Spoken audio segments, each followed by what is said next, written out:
Welcome to my channel. आज का जो टॉपिक है वो ऑर्गेनिक केमिस्ट्री का टॉपिक है, कार्बन आयंस रिएक्शन इंटरमीडिएट्स में हमने पिछले वीडियो में कार्बोकेटायंस के बारे में पढ़ा था। आज का जो टॉपिक है वो कार्बन आयंस के बारे में। तो चलिए स्टार्ट करते हैं आज का टॉपिक। कार्बन आयन का यहाँ पे बेस्ट डेफिनेशन दिया गया है, organic ions which contain a negatively charged carbon atom are called carbon ions. यानी कि कोई भी ऑर्गेनिक आयन जहाँ पे कार्बन के पास निगेटिव चार्ज हो और एक लोन पेयर ऑफ इलेक्ट्रॉन हो, उसे हम लोग कार्बन आयन कहते हैं। इसी में आगे लिखा गया है, it has 8 electrons in the outermost orbit of carbon, among which electrons 3 electron pairs are bonding while 1 pair is of non bonding nature. यानी कि कह रहा है कि कार्बन आयंस के पास क्या होगा, 8 इलेक्ट्रॉन होगा। 8 इलेक्ट्रॉन में जिसमें क्या होगा, 3 जो होगा हमारा इन the outermost orbit of carbon, ठीक है। आउटर मोस्ट कार्बन के ऑर्बिट में 8 इलेक्ट्रॉन होगा और जिसमें अमॉन्ग दिस इलेक्ट्रॉन्स 3 जो इलेक्ट्रॉन्स होगा वो बॉन्डिंग नेचर का होगा और एक जो पेयर होगा इलेक्ट्रॉन का वो नॉन बॉन्डिंग नेचर का होगा। इसी चीज़ को हम लोग इस स्ट्रक्चर के थ्रू समझेंगे। यहाँ पे कार्बन है, ठीक है, यहाँ पे हाइड्रोजन हाइड्रोजन हाइड्रोजन, यहाँ पे 3 इलेक्ट्रॉन पेयर है जो बॉन्डिंग नेचर का है, ठीक है, हाइड्रोजन के साथ बॉन्ड बना रहा है। और एक जो हमारा इलेक्ट्रॉन पेयर है वो क्या है, नॉन बॉन्डिंग नेचर का, यानी ये बॉन्ड नहीं बना रहा है, तो इसे ही हम लोग कार्बन आयन कहेंगे। नेक्स्ट हम लोग देखते हैं फॉर्मेशन ऑफ कार्बन आयन, कैसे कार्बन आयन का फॉर्मेशन होता है। तो जैसा कि आपको पता है, कार्बोकेटायन का जो फॉर्मेशन होता था वो हेट्रोलिटिक बॉन्ड क्लीवेज के कारण होता था। सिमिलरली उसी तरीके से कार्बन आयन का भी जो फॉर्मेशन होता है वो हेट्रोलिटिक क्लीवेज से ही होता है। तो जैसा कि आप यहाँ पे देख रहे हैं, कार्बन है और यहाँ पे जो जेड है वो लेस इलेक्ट्रोनेगेटिव कोई एटम है, ठीक है, ये एक इमेजिनरी कंपाउंड है। तो जहाँ पे जेड जो है, जेड इज लेस, यहाँ पे हमने लिख दिया है Z is less electronegative than carbon atom, यहाँ पे कार्बन छूट गया है, ठीक है। तो कार्बन एटम से ये जब लेस इलेक्ट्रोनेगेटिव होगा तो इसका जो इलेक्ट्रॉन होगा सारा का सारा किधर चला जाएगा, कार्बन की ओर शिफ्ट हो जाएगा। तो जब कार्बन की ओर इलेक्ट्रॉन शिफ्ट होगा तो कार्बन पे कैसा चार्ज आ जाएगा, निगेटिव। तो यहाँ पे कार्बन के पास निगेटिव चार्ज आ गया है और जेड प्लस के रूप में निकल गया है। तो यही जो हमारा है ये कार्बन आयन है, ठीक है। Carbon having negatively charged having 8 electrons is called carbon ion, ठीक है। तो यहाँ पे इसी चीज़ को लिखा गया है, they are formed by heterolytic bond fission, ठीक है, when covalent bond in which carbon is linked to less electronegative atom और ग्रुप। कह रहा है कि कार्बन आयन का फॉर्मेशन हेट्रोलिटिक बॉन्ड फिजन के थ्रू होगा। कब, जब कार्बन एटम से जो है लिंक्ड होगा लेस इलेक्ट्रोनेगेटिव एटम और ग्रुप, ठीक है।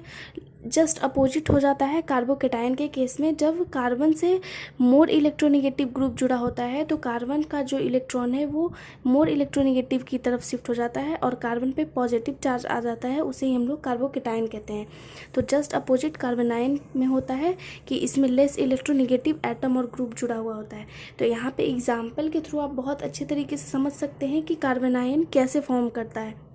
यहाँ पे एग्जाम्पल के थ्रू आप अच्छे तरीके से समझ सकते हैं कि कार्बन आयन का फॉर्मेशन कैसे हो रहा है। तो यहाँ पे एक इमेजिनरी कार्बन का कंपाउंड है और यहाँ पे वाई कोई इलेक्ट्रोनेगेटिव ग्रुप है। तो जहाँ पे वाई जो है वो लेस इलेक्ट्रोनेगेटिव होगा तभी कार्बन आयन का फॉर्मेशन होगा। तो जो इलेक्ट्रॉन है वो कार्बन की ओर शिफ्ट हो जाएगा और कार्बन पे निगेटिव चार्ज आ जाएगा और वाई प्लस के रूप में निकल जाएगा। तो ये कार्बन आयन का एक स्ट्रक्चर है, ठीक है। यहाँ पे हमने कंपाउंड लिया है अल्डिहाइड कंपाउंड CHO CH2 और इस कार्बन से हाइड्रोजन जुड़ा हुआ है। तो हाइड्रोजन क्या है, कार्बन से लेस इलेक्ट्रोनेगेटिव है। तो लेस इलेक्ट्रोनेगेटिव होने के कारण इसका जो इलेक्ट्रॉन है किधर मूव करेगा, कार्बन की ओर। तो जब कार्बन की ओर शिफ्ट करेगा इलेक्ट्रॉन तो कार्बन पे कैसा चार्ज आ जाएगा, निगेटिव। तो यहाँ पे कार्बन के पास निगेटिव चार्ज आ गया है और ये जो CH2 है वो H2 है और CH2 को हमने इधर लिख दिया है, इस कंपाउंड को हमने सजाकर इधर लिख दिया। तो CH2 और CHO और कार्बन पे निगेटिव चार्ज, तो ये हमारा कंपाउंड क्या है, कार्बन आयन है, ठीक है। नेक्स्ट हम देखते हैं, यहाँ पे हमने CH ट्रिपल बॉन्ड CH लिया है, ठीक है। तो यहाँ पे हाइड्रोजन सिमिलरली लेस इलेक्ट्रोनेगेटिव है कार्बन से, तो इलेक्ट्रॉन कार्बन की ओर मूव करेगा तो कार्बन पे नेगेटिव चार्ज आ जाएगा। तो फिर से अगेन कार्बन आयन का फॉर्मेशन होगा और NH3 जो सॉरी यहाँ पे NH2 होगा। NH2 जो है वो हाइड्रोजन से अटैच्ड होके अमोनिया का फॉर्मेशन कर लेगा, ठीक है, क्योंकि यहाँ पे H प्लस है, ये इसका सारे इलेक्ट्रॉन कार्बन पे गया तो इसमें पॉजिटिव चार्ज आ गया, तो ये दोनों कंबाइन करके अमोनिया का फॉर्मेशन कर लेगा। नेक्स्ट अब हम लोग देखेंगे स्टेबिलिटी ऑफ कार्बन आयन। यहाँ पे लिखा गया factor affecting stability of carbon ion, यानी कि कौन कौन सा फैक्टर है जो कार्बन आयन के स्टेबिलिटी को इफेक्ट करेगा। ठीक है, तो फर्स्ट है हमारा inductive effect, second hyper conjugation effect, third है हमारा रेजोनेंस इफेक्ट और फोर्थ है हमारा इलेक्ट्रोनिगेटिविटी। ठीक है, तो हम लोग इंडक्टिव इफेक्ट, रेजोनेंस इफेक्ट और इलेक्ट्रोनिगेटिविटी के बारे में देखेंगे। तो जैसा कि आपको पता है जो कार्बोकेटायन होता है 1 डिग्री 2 डिग्री 3 डिग्री होता है, उसी तरीके से कार्बन आयन में भी होता है। ठीक है, तो फर्स्ट जो हमारा है इंडक्टिव इफेक्ट, इंडक्टिव इफेक्ट जो है वो कैसे इफेक्ट करेगा स्टेबिलिटी ऑफ कार्बन आयन पे।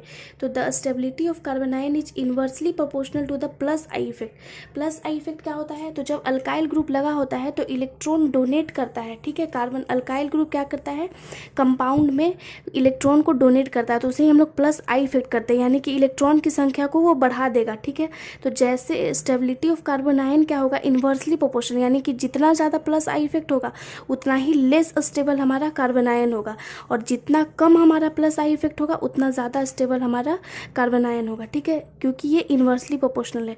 तो यहाँ पे ये जो हमारा कंपाउंड है ये 3 डिग्री है, ये हमारा 2 डिग्री है और ये हमारा 1 डिग्री है। ठीक है, तो यहाँ पे जैसा कि आप देख रहे हैं 3 अल्काइल ग्रुप लगा हुआ है, CH3 CH3 CH3 और कार्बन पे निगेटिव चार्ज है, यानी कि 3 डिग्री कार्बन आयन है।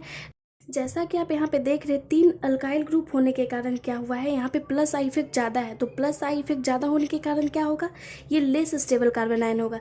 आप इस तरीके से भी समझ सकते हैं, यहाँ पे कार्बन के पास निगेटिव चार्ज है, निगेटिव चार्ज है यानी कि इसके पास इलेक्ट्रॉन ऑलरेडी ज़्यादा है, और ये जो अल्काइल ग्रुप है और इलेक्ट्रॉन इसे दे रहा है, तो ज़्यादा इलेक्ट्रॉन का ज़्यादा चार्ज होने के कारण क्या होगा, ये हमारा जो कंपाउंड है लेस स्टेबल हो जाएगा। क्योंकि आपको पता है कि जो मैग्नीट्यूड ऑफ चार्ज होता है, जितना ज़्यादा चार्ज का मैग्नीट्यूड होगा उतना ही लेस स्टेबल हमारा कंपाउंड होगा।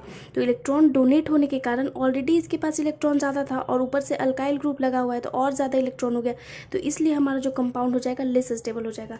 इसमें हम लोग देखते हैं 2 अल्काइल ग्रुप लगा हुआ है, तो CH3 और CH3। ठीक है, तो 2 अल्काइल ग्रुप लगे होने के कारण इसके कंपेयर में क्या होगा, इलेक्ट्रॉन इस पर कम होगा, यानी कि 3 तरफ से आ रहा था और इसमें बस 2 ही तरफ से है, तो इससे ये हमारा मोर स्टेबल हो जाएगा कार्बन आयन। क्यों, क्योंकि यहाँ पे जो कार्बन के पास निगेटिव चार्ज ऑलरेडी है, यानी कि इसके पास ज़्यादा इलेक्ट्रॉन है, और 2 अल्काइल ग्रुप और आ गया तो और इलेक्ट्रॉन का जो चार्ज था, जो मैग्नीट्यूड था चार्ज का, वो और ज़्यादा बढ़ गया।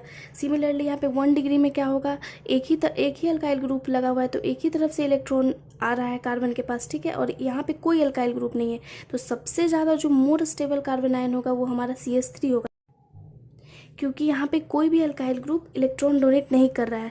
तो इस तरीके से आप समझ सकते हैं कि ऑलरेडी कार्बन के पास निगेटिव चार्ज है। ठीक है, तो अगर उसमें अल्काइल ग्रुप जुड़ गया तो और उसका मैग्नीट्यूड बढ़ गया चार्ज का, तो जो कंपाउंड है हमारा लेस स्टेबल हो जाएगा। इसलिए इस तरीके से सिंपल कार्बन आयन जो है हमारा मोर स्टेबल होगा, उसके बाद 1 डिग्री होगा, देन 2 डिग्री, देन 3 डिग्री। ठीक है, नेक्स्ट है हमारा रेजोनेंस। रेजोनेंस कैसे इफेक्ट करेगा कार्बन आयन के स्टेबिलिटी को, तो हम लोग देखते हैं the stability of carbon ion is directly proportional to number of resonating structure, यानी कि जितना ज़्यादा रेजोनेटिंग स्ट्रक्चर होगा मॉलिक्यूल का उतना ही स्टेबल हमारा कार्बन आयन होगा।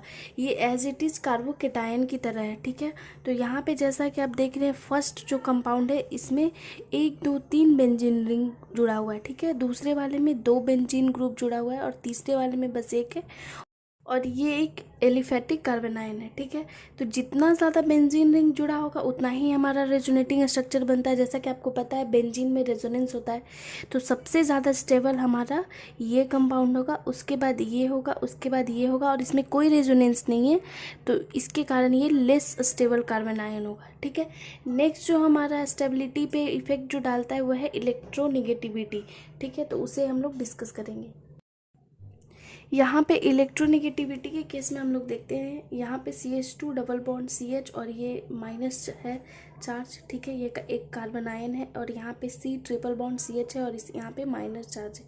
ठीक है, तो इस वाले कार्बन का हाइब्रिडाइजेशन sp है और इस वाले कार्बन का हाइब्रिडाइजेशन sp2 है। ठीक है, तो जैसा कि आपको पता है sp is more electronegative than sp2, तो ज़्यादा इलेक्ट्रोनिगेटिव होने के कारण क्या करेगा, इलेक्ट्रॉन अपनी ओर खींचेगा ये कार्बन, तो इसके sp2 के कंपेयर में sp वाला जो कार्बन है वो ज़्यादा इलेक्ट्रोनिगेटिव होने के कारण ज़्यादा इलेक्ट्रॉन खींचेगा, जिसके चलते क्या होगा, हमारा ये कंपाउंड जो होगा वो मोर स्टेबल होगा इसके कंपेयर में। ठीक है, तो आज का जो टॉपिक था वो कार्बेनाइन यहीं पे ख़त्म होता है। अगर आपको मेरा वीडियो अच्छा लगता है तो ज़्यादा से ज़्यादा लाइक कीजिए, शेयर कीजिए, सब्सक्राइब कीजिए। Thank you so much.